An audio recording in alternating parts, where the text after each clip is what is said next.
Hello student, আজকে আমি class 12-এর semester 4-এর জীববিদ্যা ABTA test পেপারের পেজ SC 97 সেকশন এ সমাধান করব। চলো শুরু করা যাক। সক্রিয় অ্যাক্টিভ ও নিষ্ক্রিয় প্যাসিভ রোগ প্রতিরোধ ক্ষমতার মধ্যে পার্থক্য লেখো। সক্রিয় অ্যাক্টিভ ও নিষ্ক্রিয় প্যাসিভ রোগ প্রতিরোধ ক্ষমতার মধ্যে পার্থক্য নিম্নে আলোচনা করা হলো। পার্থক্যের বিষয়: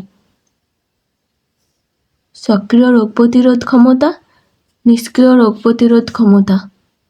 অ্যান্টিবডির উৎস: এটি ব্যক্তির দেহে কোনো অ্যান্টিজেন প্রবেশের ফলস্বরূপ সক্রিয় ক্রিয়ায় উৎপন্ন হয়। দেহের নিজস্ব ক্ষমতা ছাড়াই কোনো ব্যক্তির দেহ অন্য কোনো ব্যক্তির দেহ সৃষ্ট অ্যান্টিবডি প্রবেশ করিয়ে যে অনাক্রম্যতা সৃষ্টি করা হয়। প্রভাব: এই ধরনের অনাক্রম্যতার প্রভাব সুদূরপ্রসারী। এই ধরনের অনাক্রম্যতার প্রভাব ক্ষণস্থায়ী। পার্শ্ব প্রতিক্রিয়া: এই ধরনের অনাক্রম্যতায় কোনো পার্শ্ব প্রতিক্রিয়া থাকে না। এই ধরনের অনাক্রম্যতায় পার্শ্ব প্রতিক্রিয়ার সৃষ্টি হতে পারে। ম্যালেরিয়া রোগ সৃষ্টিকারী জীবাণুর বৈজ্ঞানিক নাম এবং মানুষের শরীরে সংক্রমণযোগ্য স্তরটি উল্লেখ করো। ম্যালেরিয়া রোগ সৃষ্টিকারী জীবাণুর বৈজ্ঞানিক নাম হলো প্লাজমোডিয়াম ভাইভ্যাক্স। এছাড়া plasmodium ovale, plasmodium falciparum, plasmodium malariae ও দায়ী। ম্যালেরিয়া মানুষের শরীরে সংক্রমণযোগ্য স্তরটি হলো স্পোরোজয়েট। বায়ো ফার্টিলাইজার কি? একটি উদাহরণ দাও। বায়ো ফার্টিলাইজার যে সক্রিয় গোষ্ঠীর অণুজীব যেমন ব্যাকটেরিয়া, শৈবাল ও ছত্রাক একক বা মিশ্রিতভাবে জমির মাটিতে গিয়ে শস্য জাতীয় গাছকে পুষ্টি জুগিয়ে তাদের বৃদ্ধিকে উদ্বুদ্ধ করতে পারে তাদের বলে জীবসার বা বায়ো ফার্টিলাইজার। বৈশিষ্ট্য: এতে জীবিত অণুজীব যেমন ব্যাকটেরিয়া, ছত্রাক, শৈবাল থাকে। এটি ইকো-ফ্রেন্ডলি বা পরিবেশ বান্ধব। একটি উদাহরণ হলো রাইজোবিয়াম জীবসার।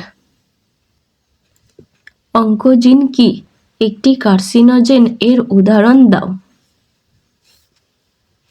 অঙ্কোজিন যে জিনের কারণে বা যে জিনের অধিক সক্রিয়তায় কোনো একটি স্বাভাবিক কোষ ম্যালিগন্যান্ট কোষে রূপান্তরিত হয় তাকে অঙ্কোজিন বলে।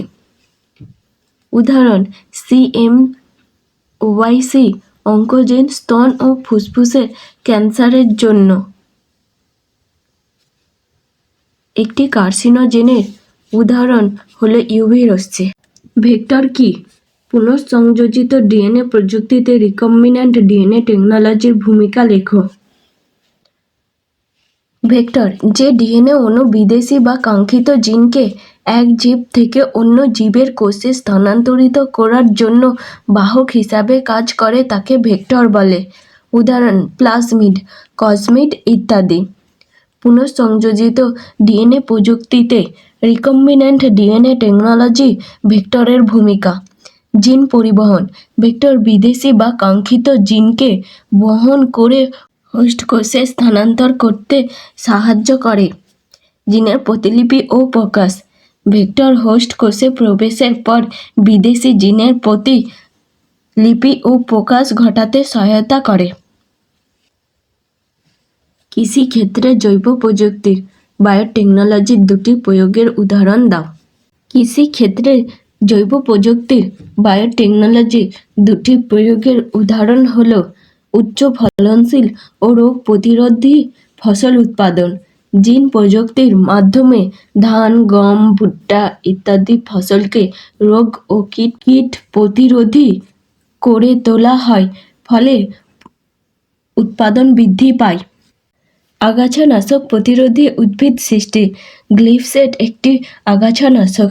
গ্লিফসেট প্রতিরোধী উদ্ভিদ ট্রান্সজেনেসিসের মাধ্যমে সৃষ্টি করা হয়েছে। ইকোসিস্টেম কি? এর দুটি প্রধান উপাদানের নাম লেখো।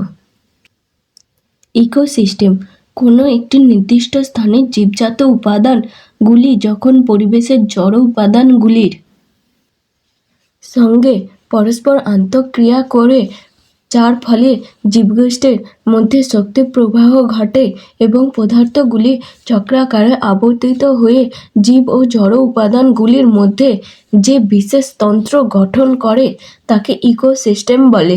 বৈশিষ্ট্য: ১. বাস্তুতন্ত্র জীব, জড় এবং ভৌত উপাদানের সমন্বয়ে গঠিত একটি একক পরিবেশ। ২. পরিবর্তনশীলতা বাস্তুতন্ত্রের একটি গুরুত্বপূর্ণ বৈশিষ্ট্য। ইকোসিস্টেমের দুটি প্রধান উপাদানের নাম হল জীব উপাদান বায়োটিক কম্পোনেন্টস ও অজীব উপাদান অ্যাবায়োটিক কম্পোনেন্টস। ইকোলজিক্যাল নিচ। ইকোলজিক্যাল নিচ কি? জনসংখ্যার ঘনত্ব বৃদ্ধির দুটি কারণ উল্লেখ করো। ইকোলজিক্যাল নিচ: যে নির্দিষ্ট বাসস্থানে কোনো জীব অবস্থান করে এবং পরিবেশ ও অন্যান্য জীবের সঙ্গে ক্রিয়া প্রতিক্রিয়া সম্পন্ন করে সেই স্থানকে ইকোলজিক্যাল নিচ বলা হয়। জনসংখ্যার ঘনত্ব বৃদ্ধির দুটি কারণ নিম্নে উল্লেখ করা হলো। জন্মহার বৃদ্ধি: জন্মহার বেশি হলে এবং মৃত্যুহার কম থাকলে জনসংখ্যা দ্রুত বাড়ে। এর ফলে একটি নির্দিষ্ট এলাকায় মানুষের সংখ্যা বৃদ্ধি পায়। অভিবাসন বৃদ্ধি: কর্মসংস্থান ও উন্নত সুযোগ সুবিধার জন্য মানুষ অন্য স্থান থেকে এসে বসবাস করলে জনসংখ্যা ঘনত্ব বৃদ্ধি পায়।